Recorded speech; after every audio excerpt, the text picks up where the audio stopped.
I don't think any of us have spent a day without hearing something in the news about the opioid epidemic and the addicted generation that we have. And right now we have an opportunity to hear from Dr. Gregory Sahlem, who's a doctor from Stanford, part of the Stanford Brain Stimulation Lab. And I'm going to ask them to pull up Dr. Gregory on the screen. We'll see if we can actually make this work, technology at work, right? Because, good morning. So much of this is technological. And frankly, I think that this is really giving hope for the future of mental health. The work that you're doing in your lab and the work around addiction and applying this brain stimulation lab to addictions and other mental health disorders. So I'm for a quick overview of what the work that you're doing in addiction, I'd like to welcome Dr. Gregory Sahlem from Stanford University.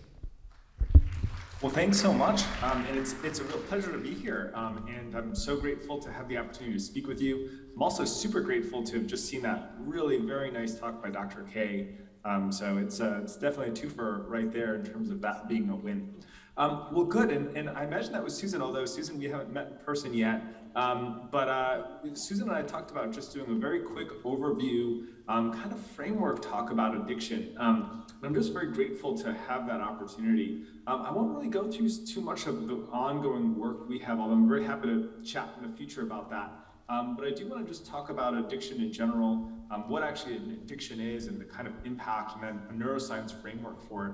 And I've tried to make that as kind of user-friendly as possible, though. As everything else, there are different layers of nuance, and so I would say in the next about 15 minutes, I'll minimize the nuance and kind of keep big picture stuff. So just start off, I don't have any relevant disclosures to this. I'm grant supported, of course, like many researchers are. I do have some collaborations with industry, mostly in the way of getting some projects done. And I also do some consulting. I won't really talk too much about treatments on or off label, but the framework I'll talk about isn't going to be entirely quote unquote on label. So those are just generally my disclosures. These are the things I was hoping to very quickly talk about. So first of all, just burden of substance use disorders, and particularly how they pertain to adolescence and transition age use. The characteristics of substance use disorders. So what actually is that? One of the things as a clinician I find, which is very interesting, is there's a lot of colloquial understanding of illnesses as opposed to the more kind of discrete definitional idea of what various conditions are. I'm not going to be talking about depression, but I think that's the easiest example where people use the word depression in lots of different ways, and there's certainly a precision of what isn't pathological depression. I'll talk really quickly about the circuitry of substance use disorders, because I think that's very interesting to people, and then how we can actually engage them using brain stimulation, transcranial magnetic stimulation, but also just pharmacotherapy. So I'm personally treatment agnostic. The only thing I really care about with treatments do they not work? And so I think that's really the key. So that's really what I'll talk about. And so I like to bring things from society down to the person, and then deep down into the brain actually, and then how to engage the understanding of the brain to then kind of zoom back out and help an individual and then help society. So that's usually the way I try and think of things. So let's just start off. Are substance use disorders common?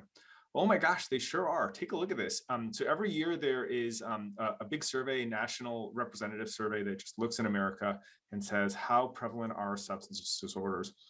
And if you look at the numbers, and this is going by the strict definition of what a substance use disorder is that I'll talk about in a moment, about 15% of people meet criteria for a substance use disorder, alcohol and marijuana use disorders being the most common and prevalent by far, actually. What gets interesting is there is certainly an age bias, and I think all of us know this just intrinsically. There are certainly people in their 40s and 50s and 60s with substance use disorders, but really the group that is most impacted by substance use disorders are transitional age youth. So this is the prevalence of substance use disorders by age, and you can see under 18, there's certainly some, but not nearly so much as within the group of 18 to 25-year-olds. And then again, it kind of declines as we age. So older than 26, it's a lower percentage. And that's with substance use disorders in general, alcohol, and then also illicit drugs, and then really across all different substances. This is just a very well conserved pattern. So good. So, oh, can you guys hear me?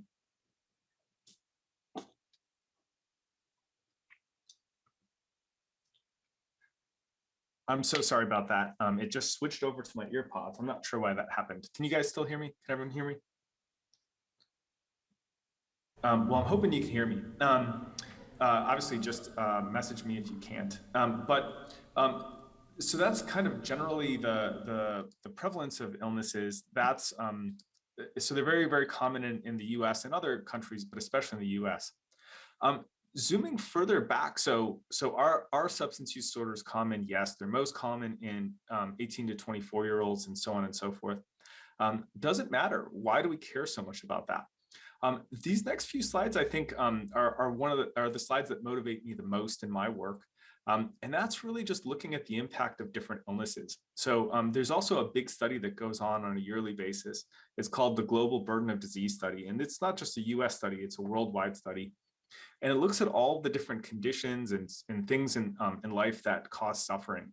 And what it actually does is it quantifies those into little bits of suffering called disease-adjusted life years, or dailies. And then it looks at how much each condition contributes to the overall suffering in the world, really, which is a very interesting way of looking at things, just so that we as a society can know how to prioritize. And this is the global burden of disease, and I've refined it just to America because we're sitting obviously in the USA. And you can take a look. There's a lot of illnesses that cause suffering in our country. But if you take a look, actually almost 1 in 20 little bits of suffering in our society in all ages are caused by drug use disorders.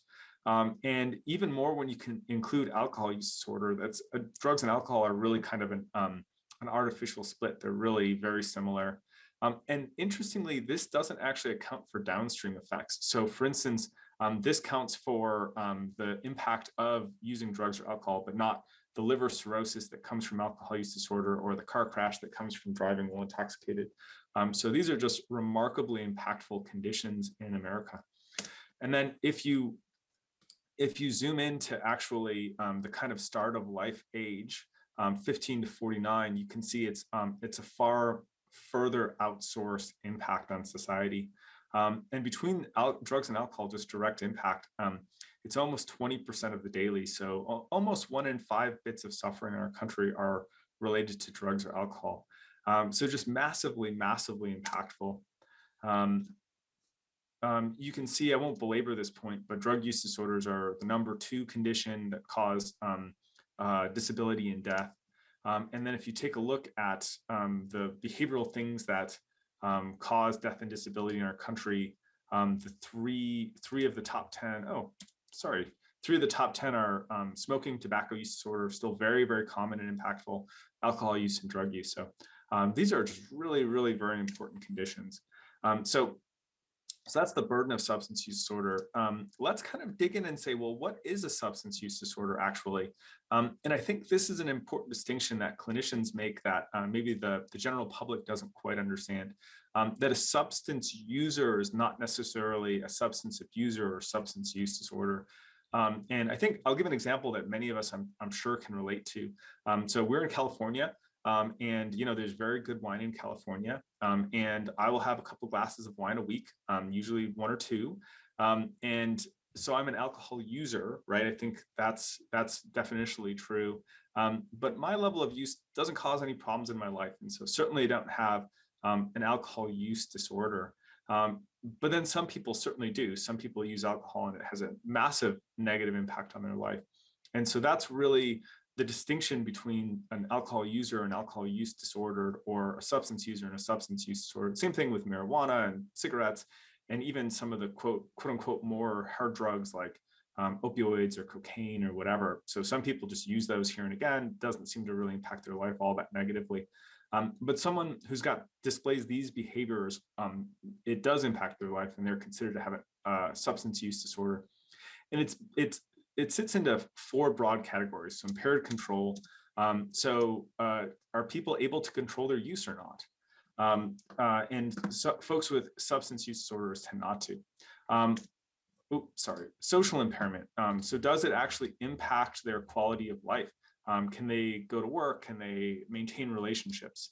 And I'm sorry, my slides are they're not working very responsibly. Okay, here we go. Risky use, and I denoted specifically use in risky situations. I mean, obviously we know driving while intoxicated on alcohol or other drugs is not a good idea.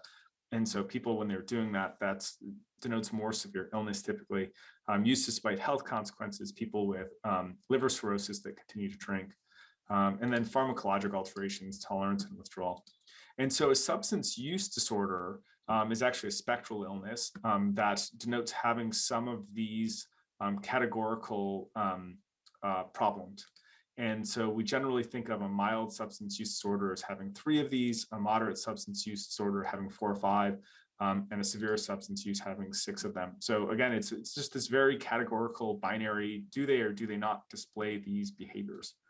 But it's kind of interesting. So clinically, we certainly look at that. We say, all right, do you have enough of these criteria to meet criteria for a substance use disorder?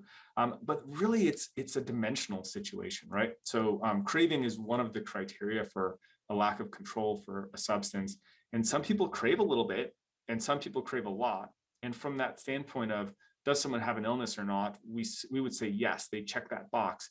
But really, there's variability there. And so it's important to kind of look at that. And then across these different criteria, it's really that same situation. Some people occasionally drive when they've had a beer, and some people will drive often when they've had 20 beers. And so it's definitely, certainly not a categorical situation when you actually talk to people. And then it gets actually a little bit more interesting when you say, all right, well, these are the behaviors that denote a substance use disorder. Do they live in specific parts of the brain? And the answer to that is yes, believe it or not. Very, very interesting. And these are systems that are part of our brain. And I've made kind of a simpler diagram just for you guys to see. So these different circuits in the brain, we all have them. So we all have a reward system. You know, if you show me a puppy, I will have a strong activation in this center, the nucleus accumbens. And I imagine the same thing for many of you if you like dogs. And so that's a natural system. And then in substance use disorder, it's kind of rewired to favor that substance, right? So there's aberrancy in these different circuits in folks with substance use disorder. And we can actually engage these circuits pharmacologically with behavioral treatments, and then with transcranial magnetic stimulation and other sorts of brain stimulation. I won't go into any of those, but just take my word for it in this very, very brief presentation that we can actually directly engage with specificity these different circuits. And so that's, I think, a take-home message that we have an understanding of the neuroscience of behaviors. We know that these behaviors relate to having an illness that we're talking about. We know it's an important illness.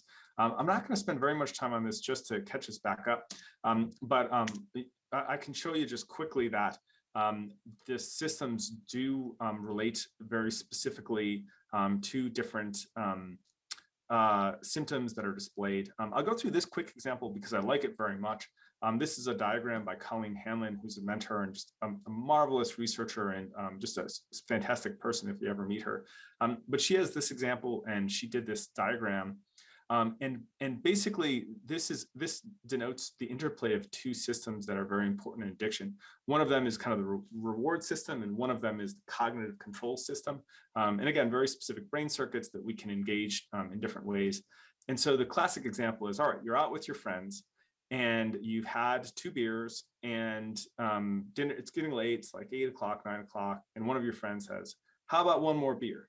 And then you have this interplay. And I think we've all had this experience where we're like, oh man, another beer would be good. I like the taste of it. That'd be fun. But then the other side's like, wow, I really probably don't want to have a 3rd beer. And, I got stuff to do tomorrow. And that kind of denotes the interplay that probably happens consciously or subconsciously. And we can actually measure that using different methods. And that interplay does seem to hold up. This is some work that we did, and we basically showed that with TMS, we can we can test this system. And again, just in the interest of being very brief, I won't go through that specifically. Same thing with some of the other symptoms that are very common in folks with substance use disorders. Inhibitory control lives in a very specific part of the brain, actually a specific circuit. It predicts someone's ability to resist starting the use of a substance or actually maintaining abstinence if they're trying to quit. And I won't go through again. I'm just trying to make sure that we're caught up on time and there's a moment for questions if there are any. Another system, withdrawal tolerance, lives in a specific part of the brain that we call like the negative affect system of the brain, the amygdala. And you can actually engage that pharmacologically.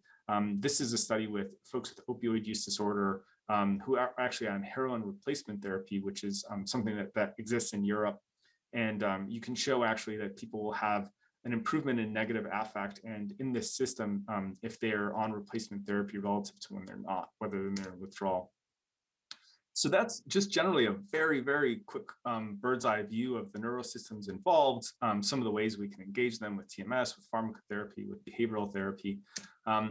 There's certainly, we can certainly look at this in a rational way and say, what's the symptom?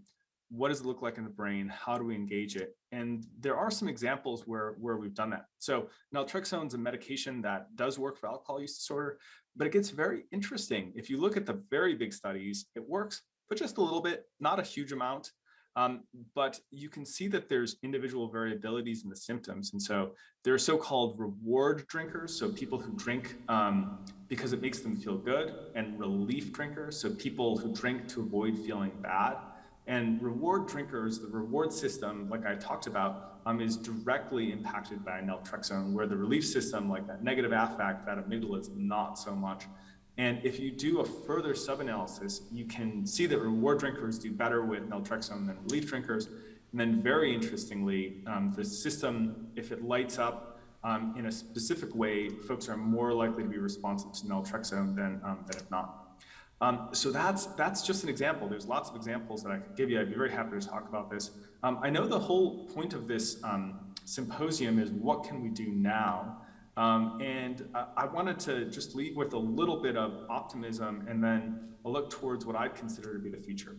So we actually have quite a few treatments, lots of treatments in addiction for cigarette cessation, with alcohol cessation. TMS is a very specific circuit intervention that's recently FDA cleared for cigarette smoking cessation. We have an understanding of what they work in, and we know they do work for some folks. We also have an understanding of that neurocircuitry of addiction, and we know there's variability, variable dysfunction across individuals.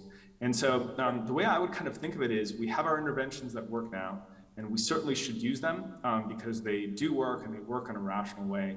And in the future, I would hope that we would look at this kind of rational framework for addictions and neurocircuitry and how to engage things in a rational way, have an idea of what treatments might work for people before, and then even use some treatments that you wouldn't necessarily work for a particular substance based on our understanding of the neurocircuitry. But that's all for the future. This is always my favorite slide at the end. The sky is bright, the future is bright, but it's a little blurry right now. We need to just keep on working on these different things and improve where we're at. And that is it. Did I finish in 15 minutes? Yes, thank you so much. Thank you.